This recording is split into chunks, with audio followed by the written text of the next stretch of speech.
এটা দলের কোনো সিদ্ধান্ত না, ব্যক্তিগতভাবে নিজের স্বার্থ চরিতার্থ করার জন্য যদি কেউ অনাস্থা এনে থাকে, সেই অনাস্থা দল অ্যাডমিট করে না।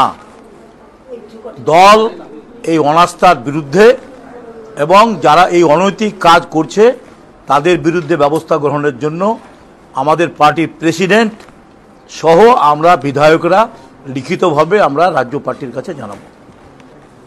আমরা সব জানি এটা হচ্ছে যে একটা ব্যবসায়িক দৃষ্টিভঙ্গি নিয়ে এই অনাস্থা আনছে।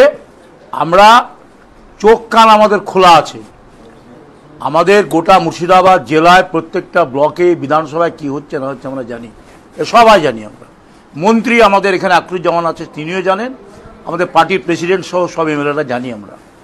সুতরাং কেউ যদি ব্যক্তি স্বার্থে ব্যবসায়িক দৃষ্টিভঙ্গি নিয়ে অনাস্থা নিয়ে আসে তার বিরুদ্ধে পার্টি রুখে দাঁড়াবে এবং আমরা তার ব্যবস্থা গ্রহণের জন্য যেখানে বলার দরকার আমাদের পার্টি শৃঙ্খলাবদ্ধ পার্টি সেখানে জানাবো।